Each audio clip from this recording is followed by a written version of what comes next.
दोस्तों नमस्कार। आपके अपने YouTube चैनल एक बात कही में आपका स्वागत है। मैं राजेश चतुर्वेदी एक बार फिर हाजिर हूँ आपके सामने। दोस्तों एक बात कही में आज बात करेंगे बुआ भतीजे की। यूपी के बुआ बबुआ नहीं, असली बुआ भतीजे की। सिंधिया वंश के दो प्रमुख सदस्य या कहें कि उत्तर भारत की राजनीति के दो इम्पोर्टेंट किरदार, राजस्थान में वसुंधरा राजे सिंधिया और मध्य प्रदेश में ज्योतिरादित्य सिंधिया, ये दोनों बुआ भतीजे अपनी पॉलिटिकल लाइफ के बड़े कठिन दौर से गुजर रहे हैं। भौकाल को बनाए रखने का संघर्ष कर रहे हैं। राजनीति में भौकाल होता है ना, भौकाल कहिए उसको, या रसूख कहिए, या झांकी कहिए, या एक औरा कहिए, अपना एक पोजीशन कहिए, तो उसको बनाए रखने का संघर्ष है। पहले बात करेंगे बुआ जी की। देखिए सब जानते हैं कि 40 साल हो गए वसुंधरा जी को सक्रिय राजनीति में, और बीते 2 दशकों से खासकर राजस्थान की वो भारतीय जनता पार्टी की मतलब एक छत्र नेता है। वो इकलौती ऐसी नेता है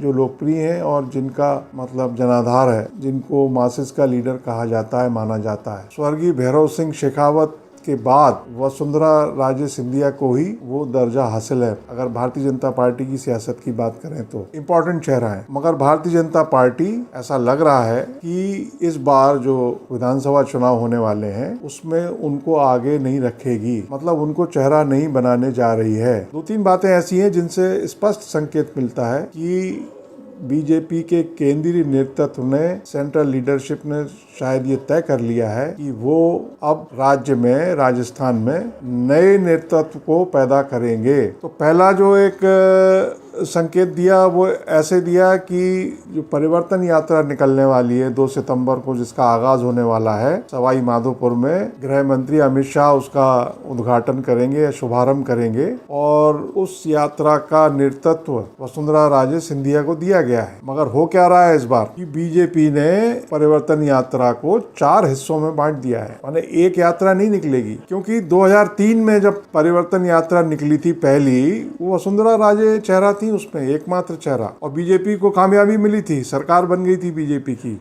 पहली बार मुख्यमंत्री बनी थी वसुंधरा। उसके बाद 2013 में दोबारा निकली, तब बीजेपी की सरकार बनी। अब 2023 में फिर निकलने वाली है, मगर 4 हिस्से कर दिए गए हैं उसको 4 हिस्सों में बांट दिया गया यात्रा को। मतलब 4 आना, चवन्नी चलना बंद हो गई है बाजार में, मगर यहाँ 4 हिस्से कर दिए गए। अब एक हिस्सा उनके हाथ में आया है। बाकी जो 3 यात्राएं निकलेंगी उसका उद्घाटन करने के लिए, शुभारंभ करने के लिए राजनाथ सिंह आएंगे, गडकरी जी आएंगे, और नड्डा साहब आएंगे, और गजेंद्र सिंह शेखावत, और वो जो सतीश पूनिया और सीपी जोशी, उनको एक एक हिस्सा दिया गया है। तो इस तरह से 4 हिस्से किए गए हैं। ये समझ में आ रहा है कि बीजेपी जैसा कह रही है कि हम इस बार सामूहिक नेतृत्व में इलेक्शन में जाएंगे। तो इसलिए आप देखिए कि कई दिनों से ये खबरें हैं कि वसुंधरा ने अपने आप को आइसोलेशन में कर लिया है। उनकी जो सक्रियता थी कुछ धीमी पड़ गई है। पिछले दिनों जो पार्टी की कोर कमेटी की बैठक हुई उसमें भी वो वीडियो कॉन्फ्रेंसिंग के जरिए शामिल हुई। हालांकि कुछ लोग ये भी बता रहे हैं कि उनके परिवार में किसी की तबीयत ठीक नहीं है, इस नाते वो व्यस्त हैं और इसीलिए उनकी गतिविधियां कुछ कम हुई हैं। मगर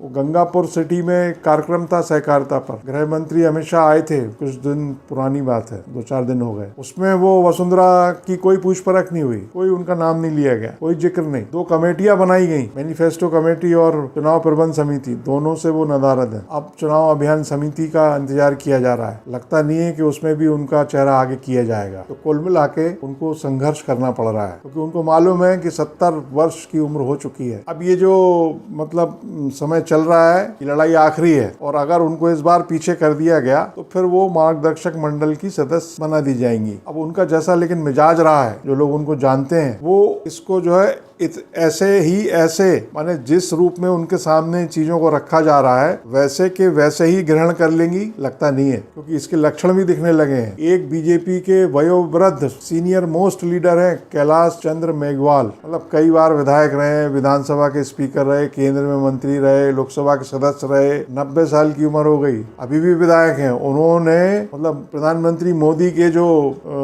मतलब आंखों के सितारे हैं आजकल, केंद्रीय राज्य मंत्री अर्जुन राम मेघवाल, जिनको की मैनिफेस्टो कमेटी का प्रमुख बनाया गया है, उनको ही भ्रष्ट नंबर 1 कह दिया है कैलाश चंद मेघवाल ने। दलित नेता है वो अर्जुन राम मेघवाल को करप्ट नंबर 1। अब मोदी जी भ्रष्टाचार के खिलाफ लड़ाई लड़ रहे हैं और बहुत बोलते रहते हैं वो कि भ्रष्टाचार को जड़ से उखाड़ना है। उन्हीं के मंत्री को जो है उन्हीं की पार्टी के आदमी ने, नेता ने, इतने बुजुर्ग नेता ने भ्रष्ट नंबर 1 कह दिया है। तो अब बीजेपी कैसे लाल डायरी के खिलाफ लड़ाई लड़ेगी, गहलोत से लड़ाई लड़ेगी। और इसमें दिलचस्प क्या है कि कैलाश चंद मेघवाल को वसुंधरा का नजदीकी माना जाता है, अशोक गहलोत से भी उनके ठीक ठाक संबंध रहे हैं। तो कुल मिला के मतलब वसुंधरा के साथ जो कुछ भी हो रहा है उसको वो इतनी आसानी से ग्रहण कर लेंगी, स्वीकार कर लेंगी। ये भी एक देखना मतलब बड़ा रोचक होगा, क्योंकि कैलाश चंद मेघवाल ने जो कहा है, जो एक पटाखा फोड़ा है या बम फोड़ा है, वो मैंने बताया आपको। लेकिन बुआ जी कठिन लड़ाई लड़ रही है, इसमें कोई शक नहीं है। अब बात करते हैं मध्य प्रदेश की,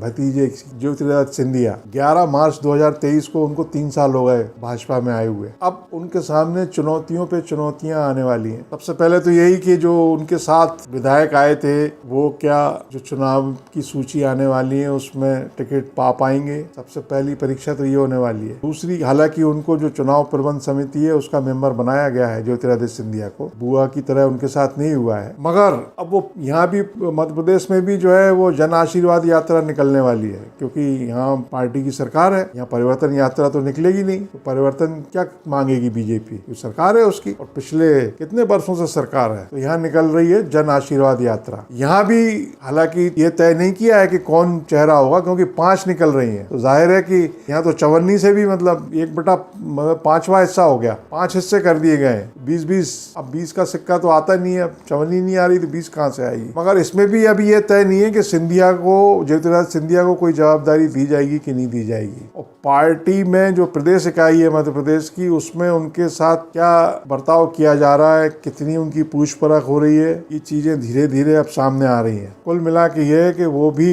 जो भतीजे साहब हैं वो भी संघर्ष कर रहे हैं। उनका राजनीतिक जीवन काफी लंबा है, तो जाहिर है कि वो उनमें मादा भी संघर्ष का बहुत ज्यादा होगा। ज्योतिरादित्य के बारे में बीजेपी के ही एक सीनियर लीडर ने बड़ी रोचक टिप्पणी की। उनका कहना था कि साहब ऐसा है कि ज्योतिरादित्य सिंधिया का तो अभी भारतीय जनता पार्टी में कंफर्मेशन नहीं हुआ है। कंफर्मेशन तो ये सवाल ये किया गया कि भाई इसका क्या आशय है। तो उन्होंने कहा कि देखिए ऐसा है कि नौकरियों में, जैसे सरकारी नौकरी में या कॉर्पोरेट सेक्टर की नौकरी में, कुछ समय आपको प्रोबेशन में बिताना पड़ता है। प्रोबेशनरी पीरियड कहलाता है वो, हिंदी में परिवीक्षा अवधि बोलते हैं उसको। तो बोले कि सिंधिया का तो अभी जो है प्रोबेशन का टाइम चल रहा है, जब वो पूरा कर लेंगे समय तब उनका कंफर्मेशन होगा। तो अभी वो ये अपेक्षा नहीं कर सकते कि कंफर्मेशन के बाद जो लाभ मिलते हैं किसी भी कर्मचारी को वो उनको मिलने लगेंगे ना, अभी इसमें वक्त लगेगा। अभी उनको कई परीक्षाओं से गुजरना है। भारतीय जनता पार्टी जिस मकसद से उनको लेकर आई थी, पार्टी वो अपना काम करेगी। उनको उनका जहां इस्तेमाल किया जाना है वो इस्तेमाल किया जाएगा, और बदले में वो सिंधिया